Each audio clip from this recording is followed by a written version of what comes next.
कहानी की शुरुआत होती है अमेरिका के एक स्पेस स्टेशन से, जहां एक दिन एक अजीब सा सिग्नल मिला। उसके मुताबिक एक यूएफओ बहुत तेजी से पृथ्वी की तरफ बढ़ रहा था। जैसे ही जनरल को पता चला कि ये यूएफओ उसके इलाके में उतर चुका है, तो उसने तुरंत अपने असिस्टेंट से कहा कि बर्क को बुलाओ। कुछ ही देर में बर्क नाम के उस आदमी को मिलिट्री बेस पर लाया गया। वहाँ वो बाकी साइंटिस्ट से मिला और अपनी टीम के साथ लैंडिंग साइट की जाँच करने निकल पड़ा। लेकिन जैसे ही वो तबाह हो चुके इलाके में पहुंचा, तो उसे अपने सैनिकों के पास कुछ हरकत होती हुई महसूस हुई। ये देखकर बर्क ने पूरे इलाके को सील करने का हुक्म दिया ताकि कोई भी अंदर बाहर ना जा सके। उधर लास वेगस शहर में जैक रोज की तरह अपनी टैक्सी चला रहा था। बातचीत के दौरान उसकी पैसेंजर ने कहा कि तुम्हें भी आना चाहिए, मेरा एक इवेंट है। उसमें बातचीत का विषय होगा कि दूसरे ग्रहों पर जीवन होने की क्या संभावना है। उसने बताया कि वो एक डॉक्टर और रिसर्चर है, मगर जैक को इस सब में कोई इंटरेस्ट नहीं था, इसीलिए उसने मना कर दिया और सीधा घर लौट गया। अगली सुबह जैक खबर देख रहा था तो उसे जानकर हैरानी हुई कि सरकार ने एक पूरा इलाका बंद कर दिया था, ये कहकर कि वहाँ जहरीली गैस का भारी लीक हो गया है। लेकिन लोग ये नहीं जानते थे कि यही वो जगह है जहाँ पर यूएफओ उतरा था। उधर कुछ घंटों की तलाशी के बाद बर्क की टीम को मिट्टी पर अनजान से पैरों के निशान मिल गए। उधर जैक ने टैक्सी स्टैंड पर काम करना शुरू ही किया था कि तभी दो गुंडे उसके पास आए, जो कि मिस्टर वुल्फ नाम के एक आदमी के लिए काम करते थे। उन्होंने कहा कि उनका मालिक चाहता है कि जैक फिर से उसके लिए काम करे, क्योंकि वो किसी समय में उनकी गैंग का सबसे माहिर ड्राइवर था। लेकिन जैक ने साफ मना कर दिया और उन्हें वहाँ से हटने को कहा। इस पर गुंडों ने उसे धमकाना शुरू कर दिया, लेकिन जैक ने अपनी चालाकी से दोनों को गिरा दिया और कहा कि वो दोबारा कभी उस दुनिया में वापस नहीं जाएगा। तभी पुलिस की गाड़ी वहाँ आ गई और मामला वहीं खत्म हो गया। कुछ ही समय बाद जैक ने देखा कि उसकी टैक्सी में पीछे दो लोग बैठे हैं। जैक थोड़ा घबरा गया और उनसे पूछा कि कहाँ जाना है आपको। तभी सारा नाम की लड़की ने शांत आवाज में कहा कि हमें एक जगह पर पहुँचना है तुरंत। और उसके साथ बैठे सेथ ने पैसे की बड़ी सी गड्डी दिखाकर कहा कि जितना पैसा चाहिए उतना मिलेगा। जैक को उनकी बात कुछ समझ सी नहीं आई, लेकिन पैसे देखकर वो मान गया और गाड़ी चलाने लगा। दोनों अपनी मंजिल ठीक से समझा नहीं पाते, इसलिए जैक ने लड़की के इशारे के मुताबिक अंधेरे रास्तों पर गाड़ी बढ़ा दी। इसी बीच बर्क और उसके एक्सपर्ट्स ने कैमरा की रिकॉर्डिंग देखी, तो उन्हें पता चला कि जो दो लोग भाग रहे थे वो असल में कोई और नहीं बल्कि भेष बदले हुए एलियंस थे। सिर्फ इतना ही नहीं, वो भीड़ में घुल मिल जाने में एकदम माहिर थे। और तो और उन्होंने बिना हाथ लगाए लास वेगस के एक एटीएम से पैसे निकाल लिए। पता नहीं किस तरह की ताकत है उनके अंदर। काफी ढूंढने के बाद बर्क को टैक्सी पार्किंग की सीसीटीवी फुटेज मिल गई, जहाँ उसने देखा कि ड्राइवर उन दोनों को कहीं ले गया है। ये पता चलते ही बर्क ने तुरंत अपनी टीम से कहा कि जल्दी से इनका पता लगाओ और पकड़ो।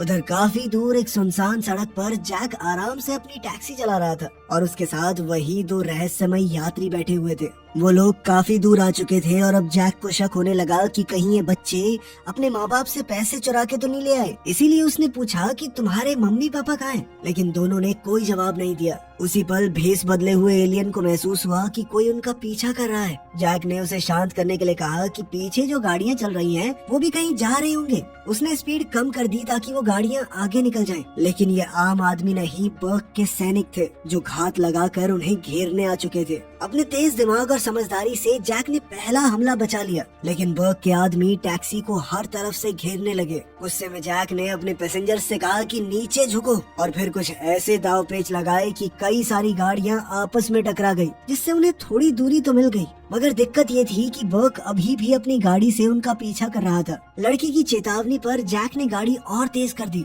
हालात को खुद संभालने के लिए सेथ ने अपनी बहन से कहा कि तुम टैक्सी में इंतजार करो, और वो पल भर में गाड़ी के बाहर निकल गया। थोड़ी ही देर में वो सड़क के बीच में खड़ा हो गया और अपने शरीर को पूरी तरह सख्त कर लिया, जिससे टकराते ही बर्क की गाड़ी पूरी तरह तबाह हो गई। तुरंत ही सारा ने अपनी मानसिक शक्ति का इस्तेमाल करके टैक्सी को पीछे की ओर घुमाया ताकि उसका भाई वापस गाड़ी में आ सके। गुस्से से भरा जैक गाड़ी से उतरकर उन सैनिकों को धमकाने चला गया और कहा कि मिस्टर वुल्फ को कह देना कि मैं कभी उनके लिए काम नहीं करूंगा। बर्क को तब एहसास हुआ कि ड्राइवर को असल में सच का कोई अंदाजा ही नहीं है, इसीलिए उसने बस इतना कहा कि तुम ऐसे मामले में हाथ डाल रहे हो जिसके बारे में तुम्हें कुछ नहीं पता। लेकिन जैक ने उसकी बात को नजरअंदाज कर दिया। जैसे ही जैक वहाँ से निकलने लगा, बर्क ने अपने आदमियों को हुक्म दिया कि उस ड्राइवर की पूरी फाइल निकाली जाए। वहाँ से दूर जाते हुए जैक ने अपने दोनों पैसेंजर्स से माफी मांगी और वादा किया कि मैं तुम्हें तुम्हारी मंजिल तक जरूर पहुँचाऊंगा।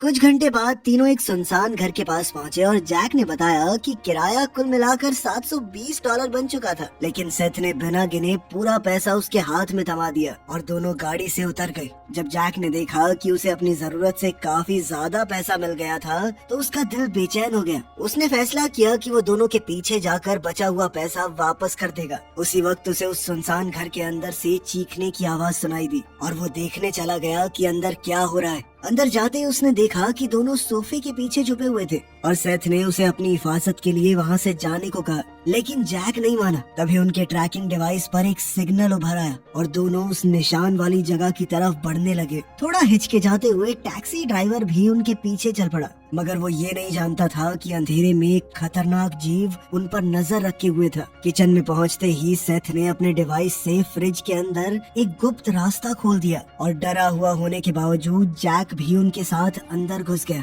कुछ ही देर में तीनों एक खुफिया रास्ते से होते हुए अजीब बेसमेंट में जा पहुंचे, जहां एक बड़ी सी गुफा थी जो एलियंस की दुनिया जैसे माहौल को छुपा कर रखे हुए थी। उसी वक्त सेथ ने महसूस किया कि सिग्नल एक चिपचिपे गोले से आ रहा था और सारा ने अपना हार उस पर रख दिया, जिससे उसे एक अनोखा ऑब्जेक्ट मिला। हैरान जैक ने पूछा कि ये चीज है क्या और इसके लिए इतनी मुश्किल में पड़ने की क्या जरूरत थी। सेथ ने बताया कि अगर ये डिवाइस गलत लोगों के हाथ में पड़ गया तो दोनों की जिंदगी खतरे में पड़ जाएगी। जैक ने कहा कि हमें एक पल भी जाया नहीं करना चाहिए, क्योंकि और लोग उनके पीछे आ सकते थे। तभी उन्होंने किसी चीज के करीब आने की आवाज सुनी। जैक जानता था कि वो उनकी रक्षा नहीं कर पाएगा, तो जैक ने चिल्लाकर दोनों को भागने को कहा। दोनों झाड़ियों में जाकर छुप गए और जैक ने घर से उठाई हुई एक लकड़ी के सहारे उन घुसपैठियों का सामना करने की कोशिश की। ये वही दरिंदा निकला जो अंधेरे में उन पर नजर रखे हुए था, लेकिन जैक उस दानव के सामने टिक नहीं पाया और खुद को बचाने के लिए झाड़ियों में कूद गया। कुछ ही देर बाद वो खूंखार जीव वहाँ लटकी हुई एलियन चीजों को तोड़ने लगा और इसी मौके का फायदा उठाकर तीनों ने वहाँ से भागने की कोशिश की। मसला ये था कि जैक को बाकी दोनों कहीं नजर नहीं आए और अचानक उस दरिंदे ने सारा को अपने कब्जे में कर लिया। सेथ ने तुरंत अपने दुश्मन का ध्यान भटकाने की कोशिश की, लेकिन उसने सेथ को उठाकर दूर पटक दिया। पर तभी मौका देखकर सारा ने खुद को छुड़ा लिया। अब जैक ने अकेले ही उस जीव पर हमला बोल दिया और जब सारा ने अपनी दोस्त को जमीन पर गिरते देखा तो उसने एक जलता हुआ गोला सीधा उस दरिंदे पर फेंक दिया। अब जब वो दानव कुछ पलों के लिए सुन्न हो चुका था तो तीनों ने वहाँ से निकलने की कोशिश की, लेकिन सेथ को एक गोली लग गई और वो बेहोश हो गया। भाग निकलने के लिए जैक ने सेथ को अपनी बाहों में उठाया और फिर दोनों भाई बहन के साथ टैक्सी में वहाँ से निकल पड़ा। कुछ देर बाद सफर के दौरान सेथ को होश आया और जैक ने गुस्से में पूछा कि असल में चल क्या रहा है, लेकिन उसी वक्त एक एलियन ड्रोन सामने आ गया और जैक ने उसके हमले से बचने के लिए अचानक गाड़ी को सड़क से हटा दिया। तेजी से वो एक सुरंग में पहुंच गए और वहां छुपने के बाद सारा ने बताया कि जो जीव उनका पीछा कर रहा था वो एक साइफन है, एक ऐसा दरिंदा जिसे सिर्फ शिकार को ढूंढकर खत्म करने के लिए पैदा किया गया है। उसी पल ड्रोन दोबारा से उनके बिल्कुल सामने आ गया और सुरंग के मुंह के पास मंडराने लगा। इससे जैक का दिल जोर जोर से धड़कने लगा। फिर भी वो मशीन उन्हें ढूंढ नहीं पाई और तीनों रेलवे ट्रैक के रास्ते निकल गए। पर फिर कुछ ही पलों में एक एलियन स्पेसशिप ने उनके ऊपर हमला बोल दिया और एक पुल पार करते ही जैक ने दूसरी सुरंग में घुसकर बचने की कोशिश की। इस बार मुश्किल ये थी कि स्पेसशिप भी सुरंग के अंदर आ गई, तो सारा ने अपनी शक्तियों से टैक्सी की रफ्तार और बढ़ा दी। उसी वक्त उन्होंने देखा कि सामने से एक माल गाड़ी आ रही थी और टकराव से बचने के लिए ड्राइवर ने इमरजेंसी ब्रेक लगा दिए। तीनों बच निकले, लेकिन ट्रेन का ड्राइवर धमाके की चपेट में आ गया और उसके साथ स्पेसशिप भी तबाह हो गई।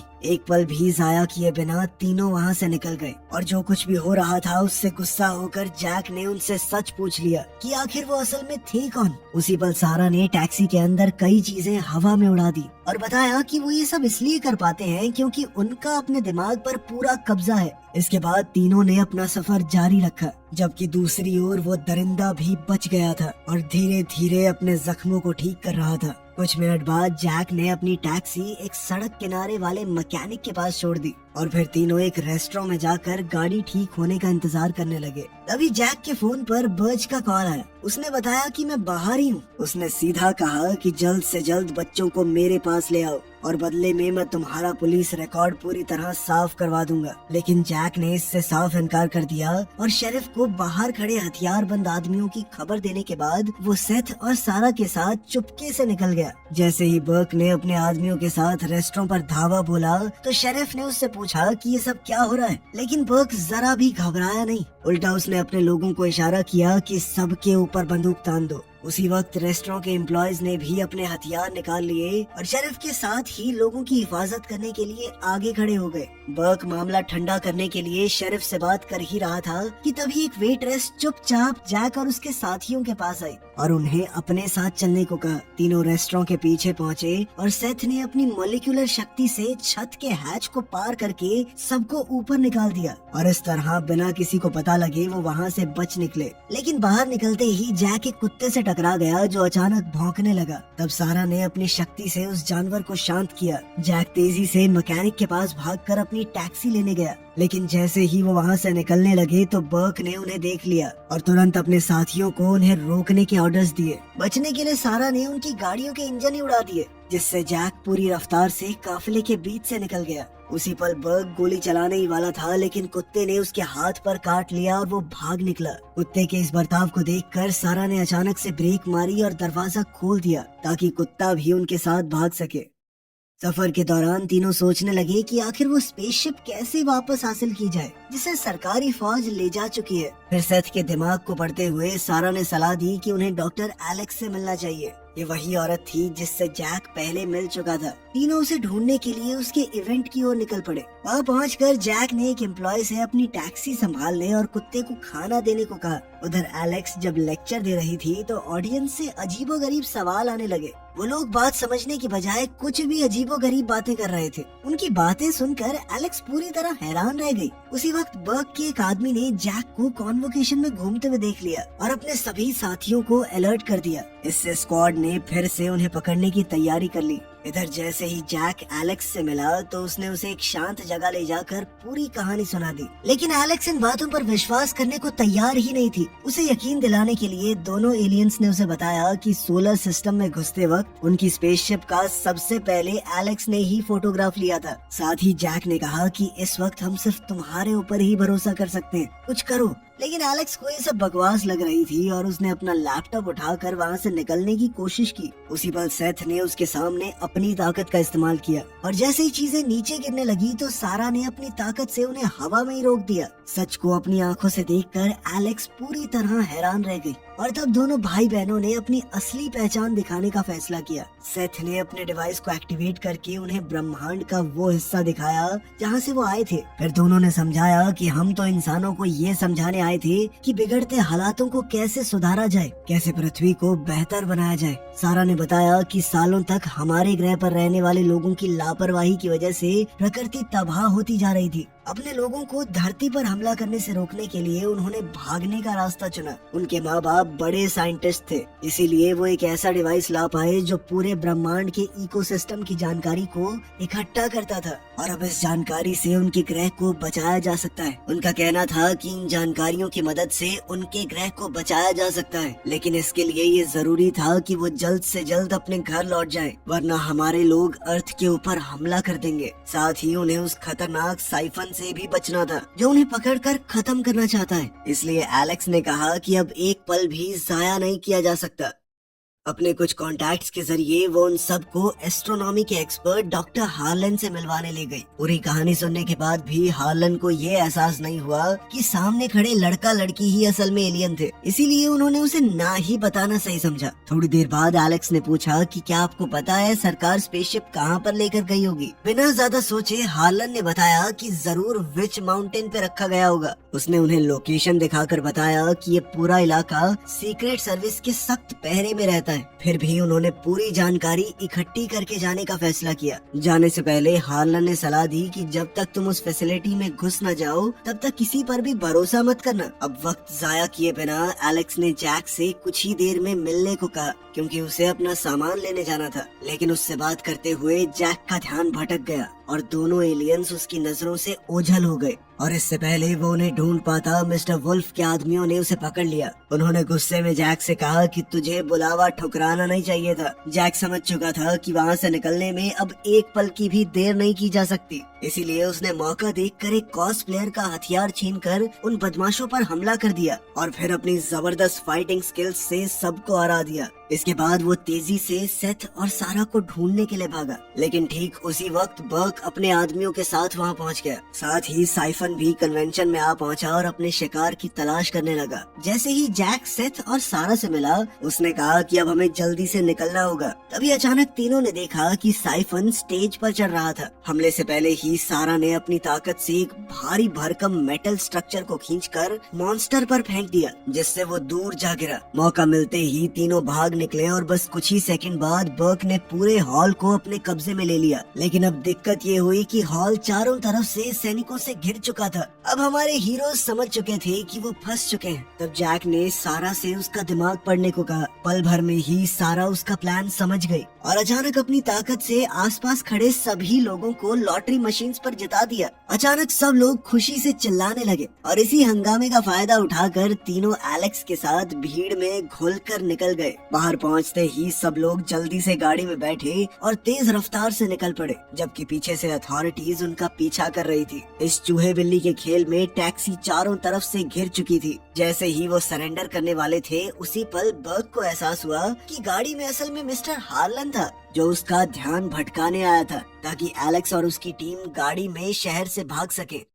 अब एलेक्स और उसकी टीम के पास एक नई गाड़ी थी और कोई भी उनका पीछा नहीं कर रहा था। तो उन्होंने विच माउंटेन की लोकेशन ढूंढ निकाली और जंगल से होते हुए एक ऊंची जगह तक पहुंचे, जहां से बेस की एंट्रेंस साफ दिखाई दे रही थी। सख्त सिक्योरिटी देखकर एलेक्स और जैक ने कहा कि शायद वहां कोई सुरंग होगी जिससे अंदर घुसा जा सके। लेकिन तभी अचानक दोनों एलियंस को बेहोशी वाले डांट लग गए। उसी पल बर्क और उसके आदमियों ने एलेक्स और जैक को पकड़ लिया और एलियंस को कैदी बना लिया। तब जैक गुस्से में सैनिकों पर टूट पड़ा, लेकिन उन्होंने आसानी से उसे काबू में कर लिया। फिर बर्क ने उन्हें धमकी दी कि अगर उन्होंने उसके मिशन में दखल दिया तो उन्हें भारी अंजाम भुगतने पड़ेंगे। तब जेल वापस जाने के खौफ ने जैक को मजबूर कर दिया और उसे सरेंडर करना पड़ा। इसके बाद जब वो मिलिट्री वैन में जा रहे थे तो एलेक्स ने जैक को इतनी जल्दी हार मानने पर डांटा। तब जैक कहने लगा कि मैं उन एलियंस को बचाने के लिए अपनी जिंदगी कैसे बर्बाद कर दूं। तब एलेक्स गुस्से से भर गई और उसने जैक के गाल पर जोरदार चांटा दिया और इसी झगड़े से गार्ड्स का ध्यान भटक गया और जैक ने हमला करके दोनों को बेहोश कर दिया। तब ये खुलासा होता है कि दोनों ने सरेंडर सिर्फ इसलिए किया था ताकि सैनिकों के बड़े झुंड से बचकर निकल सके। अब आजाद होते ही दोनों ने तय कर लिया कि लड़का लड़की को बचाना होगा, जिनके ऊपर जल्द ही साइंटिस्ट एक्सपेरिमेंट्स करने वाले हैं। फिर एलेक्स और जैक जल्दी से एसी डक्ट्स के जरिए फैसिलिटी के अंदर घुस गए। वहाँ लैंड करते ही दोनों चुपचाप आगे बढ़े और एलियंस को ढूंढने लगे। फिर जैसे ही वो लैब एरिया तक पहुँचे तो एलेक्स और जैक छुप गए और कोई प्लान सोचने लगे। लेकिन तभी अचानक विच माउंटेन पर साइफन ने हमला कर दिया। तब गुस्से में बर्क ने सैनिकों को हुक्म दिया कि तुरंत उस खतरे को खत्म करो और इसी मौके का फायदा उठाकर दोनों लैब के अंदर घुस गए। तब एक साइंटिस्ट को बेहोश करने के बाद एलेक्स और जैक ने प्रोटेक्टिव सूट पहने और बिना वक्त गवाए बाकी साइंटिस्टों के ऊपर हमला शुरू कर दिया। वो आसपास पड़े सामान से सबके ऊपर हमला करते हुए आगे बढ़े। इसी दौरान साइफन की मिसाइलों ने बर्क के कई सैनिकों को आसानी से गिरा दिया। जैसे ही बर्क ने देखा कि ये मॉन्स्टर लैब की तरफ बढ़ रहा है तो वो समझ चुका था कि उसका असली मकसद क्या है और उसने चिल्लाते हुए सभी यूनिट्स को एलियंस की तरफ दौड़ने का ऑर्डर दिया। उधर जैसे ही एलियंस को होश आया तो उन्होंने अपनी शक्तियों से खुद को आजाद कर लिया और सारा जैक को देखकर बहुत खुश हुई कि वो उन्हें बचाने के लिए लौट आया था। दूसरी ओर कैदियों के गायब होने का एहसास होते ही बर्क ने इमरजेंसी अलर्ट चला दिया और उधर हमारे हीरोज का ग्रुप यूएफओ की तलाश में निकल पड़ा। सेथ ने अपने लोकेटर से स्पेसशिप का रास्ता दिखाया और फिर थोड़ी देर बाद एलेक्स ने साइंटिस्ट का भेस बनाया ताकि वो बाकी एम्प्लॉइज को धोखा दे सके। एलेक्स ने वहां जाकर कहा कि बर्क ने कहा है कि पूरी फैसिलिटी को तुरंत खाली करो और अगर किसी ने भी ज्यादा सवाल जवाब किए तो बहुत बुरी सजा मिलेगी। अपनी बातों के दम पर उसने रास्ते में मिलने वाले सभी साइंटिस्टों को उल्लू बना दिया। उधर बर्क ने देखा कि यूएफओ के पास कोई सुरक्षा नहीं है तो वो गुस्से से भागता हुआ ग्रुप को रोकने चला गया। इसी बीच सेथ ने बिना देर किए अपना डिवाइस स्पेसशिप के स्ट्रक्चर पर लगाया और जैसे ही उसे एनर्जी मिली उसका मेन दरवाजा खुल गया। ये मंजर देखकर एलेक्स और जैक हैरान रह गए, लेकिन अंदर जाने से पहले ही बर्क और उसके गार्ड्स ने उन सब को एक बार फिर से कैद कर लिया और फिर अचानक एक फौजी से गलती से गोली चल गई, लेकिन सेथ ने अपनी ताकत का इस्तेमाल करके दुश्मनों की हर गोली को रोक दिया। घबराकर बर्क ने सैनिकों पर चिल्लाते हुए फायरिंग बंद करने को कहा। तभी अचानक साइफन भी एक दीवार तोड़ते हुए वहां पहुंच गया। साइफन को देखकर सबका ध्यान उसी की तरफ चला गया और इसी हंगामे का फायदा उठाकर जैक ने सबको यूएफओ के अंदर घुसने को कहा। उन्हें रोकने के लिए सैनिक दौड़े, लेकिन वो सभी साइफन के हमलों में फंसकर रह गए। सारे इंजन और नेविगेशन सिस्टम एक्टिवेट होते ही एलियंस ने उड़ान भरने की तैयारी कर ली। तंग जगह होने के बावजूद उन्होंने जैसे तैसे अपनी पोजीशन संभाली और वहां से भागने लगे। जब सेथ ने देखा कि साइफन के ऊपर हजारों गोलियां चल रही हैं, तो उसने सबको संभल कर बैठने को कहा और सीधा अपनी स्पेसशिप को मॉन्स्टर के ऊपर चढ़ा दिया, जिससे साइफन पूरी तरह तबाह हो गया। उसी समय बर्क ने अपने लोगों से कहा कि सारे रास्ते बंद कर दो, लेकिन फिर भी एलियंस डरे नहीं और पूरी रफ्तार से आगे बढ़ते रहे और आखिरी पल में दरवाजे को तोड़कर बाहर निकल गए। अब आजाद होते ही सब लोग खुशी से झूम उठे थे, लेकिन इस जश्न की घड़ी के बीच सेथ ने देखा कि कंप्रेशन चेम्बर डैमेज हो चुका है। तब जैक ने उससे पूछा कि क्या उड़ते उड़ते स्पेसशिप को ठीक करने का कोई तरीका नहीं है। अब जैक उसी जगह पर गया जहां डिफेक्ट था, लेकिन वहां उसे दोबारा से साइफन का सामना करना पड़ा, जो बार बार उस पर हमला करने लगा। सेथ को एहसास हो गया कि कोई तो गड़बड़ है, इसीलिए उसने एलेक्स को अपनी बहन के साथ स्पेसक्राफ्ट कंट्रोल करने को कहा और खुद जैक की मदद करने के लिए दौड़ पड़ा। इसी लड़ाई के दौरान जैक ने मॉन्स्टर का हेलमेट खींचकर उतार दिया। तब सेथ जोर से चिल्लाया ताकि साइफन का ध्यान भटके और फिर अपनी ताकत से खुद को गायब कर लिया। फिर मौका देखकर जैक ने दुश्मन के सर पर जबरदस्त वार किया, लेकिन पलटकर साइफन ने उसे यूएफओ की एनर्जी मैट्रिक्स की तरफ उछाल दिया। अपने शिकार को खत्म करने के इरादे से मॉन्स्टर ने जैक को गर्दन से पकड़ लिया, पर तभी सेथ ने उस पर हमला कर दिया और जैसे ही सेथ फिर से गायब हुआ, जैक ने साइफन को सीधा रोशनी की किरणों की तरफ खींच लिया। अगले ही पल जैक ने पूरी ताकत से साइफन के मुंह पे मुक्का मारा और फिर एनर्जी मैट्रिक्स ने उसे पूरी तरह मिटा दिया। आखिरकार अपने दोस्त को बचाकर सेथ ने तुरंत दरवाजा बंद कर दिया, जिससे स्पेसशिप दोबारा स्टेबल हो गया। अब वो विच माउंटेन से काफी दूर पहुंच चुके थे। अब उनके बिछड़ने का वक्त आ गया था। सबने एक दूसरे को अलविदा कहा और जैक ने वादा किया कि मैं तुम्हारे साथी कुत्ते का पूरा ध्यान रखूंगा। आखिरकार वो एलियन भाई बहन अपने जहाज पर चढ़ गए और अपने ग्रह की तरफ रवाना हो गए, इस विश्वास के साथ कि एलेक्स और जैक की मदद से वो हो सकता है कि अपने पूरे प्लेनेट को बचा पाए। इसी के साथ दोस्तों ये कहानी यहाँ पे खत्म हो जाती है। बाकी आप बताइए आपको कैसी लगी। मिलते हैं आपसे अगली वीडियो में। ध्यान रखिएगा अपना। Thanks for watching.